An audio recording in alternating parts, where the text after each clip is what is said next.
మన ప్రభువును రక్షకుడైన యేసుక్రీస్తు నామమున అందరికీ వందనాలు. ఈరోజు భారతదేశంలో దళితులు మాత్రమే క్రైస్తవ్యాన్ని ఎందుకు స్వీకరించారు అన్న అంశం మీద చర్చించాలని ఆశపడుతున్నాను. నాకున్న పరిజ్ఞానం మేరకు నాకు తెలిసిన సంగతులను మీతో పంచుకోవాలని ఆశపడుతున్నాను. ఇందులో ఏమైనా తప్పులు కానీ పొరపాట్లు కానీ ఉంటే మన్నించగలరని ఆశిస్తూ ఉన్నాను. క్రీస్తు పూర్వము దాదాపు 3000 సంవత్సరాల క్రితము భారతదేశానికి ఆర్యులు అనపడేవారు మధ్య ఆసియా నుండి సింధు నది పరివాహక ప్రాంతానికి రావడం జరిగింది. వీళ్ళు విగ్రహారాధికులు.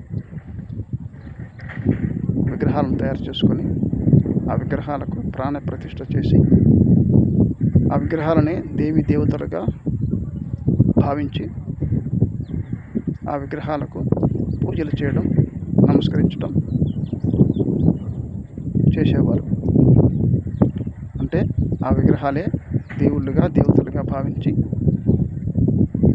పూజలు చేయడం, నమస్కరించడం చేసేవాళ్ళు. వీళ్ళు వాళ్ళ యొక్క దేవి దేవతల గురించి కొన్ని గ్రంథాలు రాసుకున్నారు. వాటిలో ముఖ్యమైనవి వేదాలు, వేదాంగాలు, పురాణాలు, బ్రాహ్మణాలు, ఇతిహాసాలు, భారతము, భాగవతము, రామాయణము, భగవద్గీత, ఇలాగా అనేక గ్రంథాలు వాళ్ళు రాసుకోవడం జరిగింది.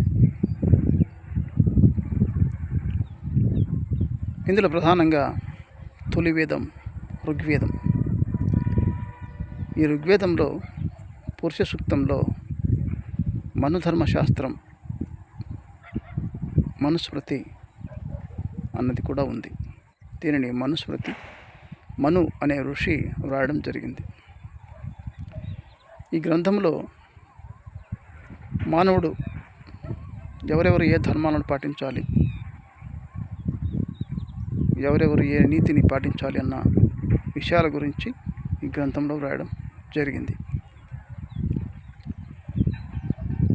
మొదటగా బ్రహ్మ ముఖము నుండి బ్రాహ్మణుడు, భుజముల నుండి క్షత్రియుడు, నాభి నుండి వైశ్యుడు, తొడల నుండి శూద్రుడు, ఇలా 4 వర్ణాల వారు బ్రహ్మ శరీర భాగాల నుండి ఉద్భవించడం జరిగింది.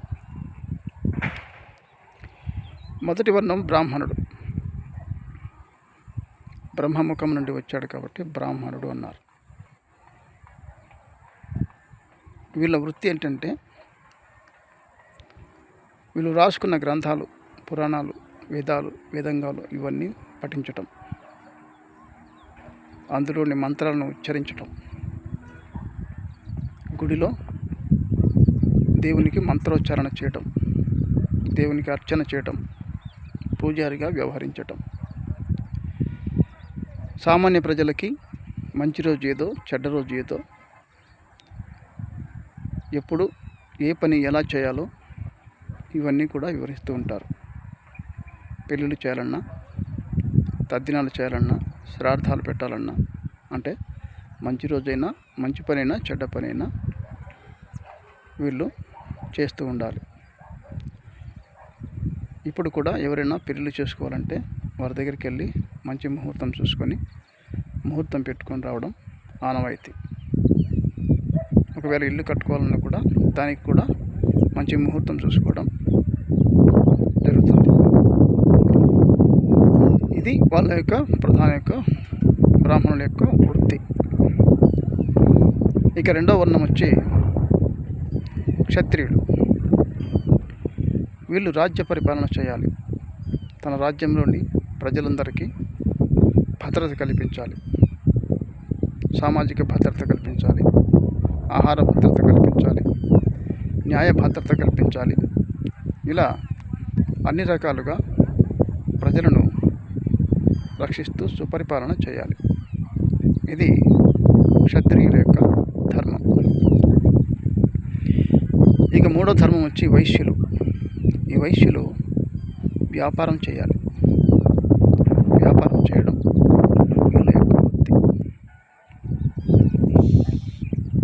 పై 3 వర్ణాలు కాక 4వ వర్ణం శూద్రుడు.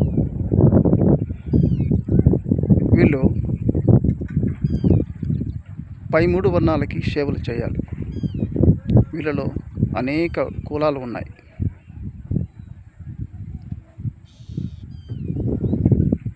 పై 3 వర్ణాలు అంటే శర్మ, వర్మ, గుప్త అనగా బ్రాహ్మణుడు, క్షత్రియుడు, వైశ్యుడు. వీరు ముగ్గురు కాక మిగిలిన జాతులన్నీ కూడా శూద్రులే. వీళ్ళకి ఆహారం కావాలంటే రైతు పంట పండించి ఆహారాన్ని సమకూర్చాలి. బట్టలు కావాలంటే నేతవాడు బట్టలు నేసి వాళ్ళకి ఇవ్వాలి. అవే బట్టలు మాసిపోతే చాకలివాడు వాటిని ఉతికి ఇస్త్రీ చేసి వాళ్ళకి ఇవ్వాలి. వీళ్ళకి గడ్డాలు మీసాలు పెరిగితే మంగలి క్షౌరం చేసి రావాలి. వీళ్ళు ఇల్లు కట్టుకోవాలంటే వడ్డేవాడి వెళ్ళి ఇల్లు కట్టించాలి. ఆ ఇంటికి చెక్క సామాగ్రి కావాలంటే ఆచారి అనగా వడ్రంగిపోయి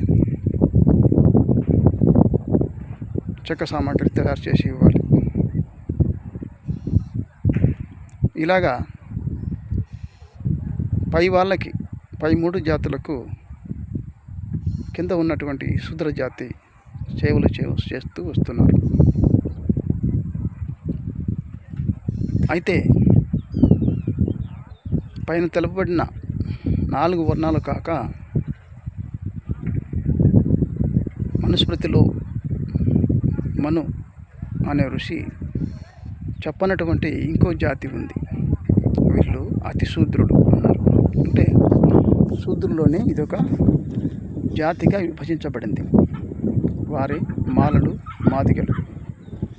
వీళ్ళు అంటరాని వారు, సమాజం నుండి దూరముగా వెలివేయబడ్డవారు.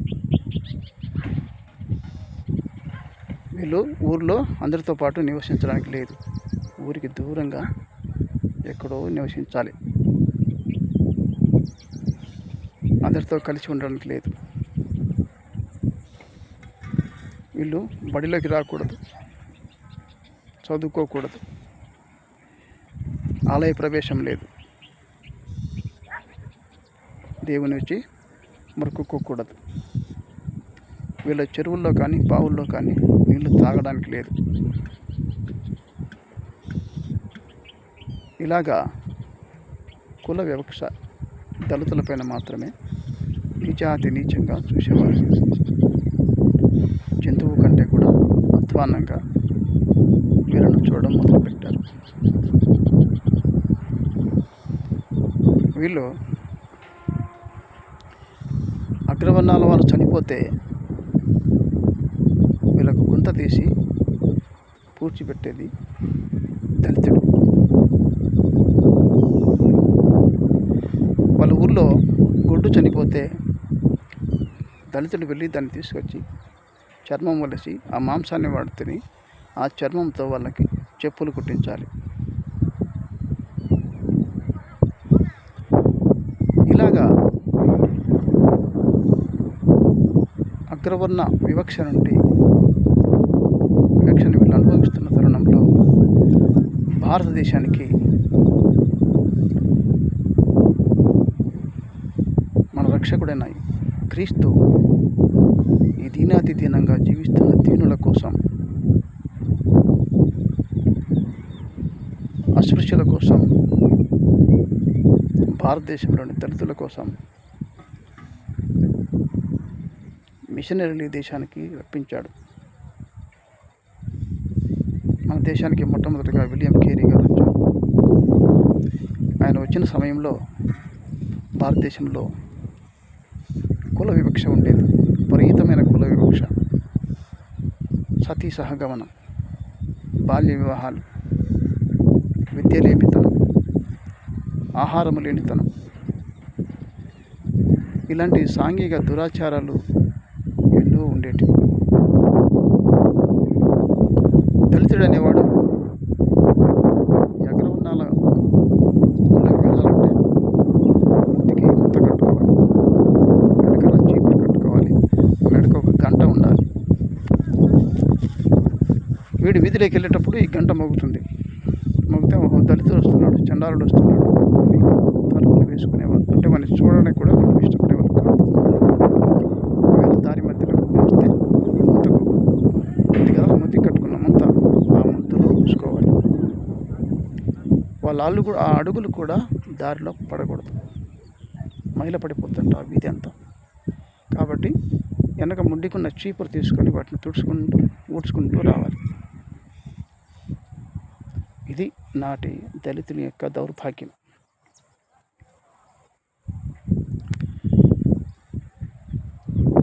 ఇలాంటి తరుణంలో క్రైస్తవ్యం భారతదేశంలో ప్రవేశించి మొట్టమొదటిగా అణగారిన వర్గాల వారిని దగ్గరికి చేర్చుకున్నారు. వారికి తిండి లేకపోతే తిండి పెట్టారు, బట్ట లేకపోతే బట్టనిచ్చారు. చదువు లేదు అంటే గుడి లేదు, బడి లేదు, మనకు బడులు కట్టించారు. తర్వాత చర్చిలు నిర్మించారు. అంటే కనీస అవసరాలు వీరికి తీర్చారు. తిండి, బట్ట, గూడు, చదువు, తర్వాతనే చర్చి. ఆకలి కన్న వారికి అన్నం పెట్టారు, నిలువ నీడనిచ్చారు, చదువు సంస్కారం చెప్పించారు. వీళ్ళని కూడా మనుషులుగా గుర్తించేలా చేశారు. వీళ్ళు గుళ్ళోకి రానికుంటే మీ గుడి అది కాదు, ఇది చర్చికి రండి అని చర్చికి తీసుకెళ్ళి దేవాదేవుని పరిచయం చేశారు. నిజ దేవుడు ఈయనే అని చెప్పి పరిచయం చేశారు. మరి ఆనాడు ఉన్న హైందవ సమాజం దళితులను చిన్నచూపు చూడకపోతే, వాళ్ళను హీనంగా చూడకపోతే ఈ దళితులు అన్నవారు క్రైస్తవ్యాన్ని స్వీకరించేవారా? అవసరం లేదు. ఎందుకంటే నిత్యంగా చూడబడి ఉన్న తరుణంలో ఎడారిలో ఓయాసిస్లాగా భారతదేశానికి ఈ మిషనరీలు వచ్చి దళితులను ఆదరించారు. కాబట్టి అటువైపు వాళ్ళు మొగ్గడం జరిగింది.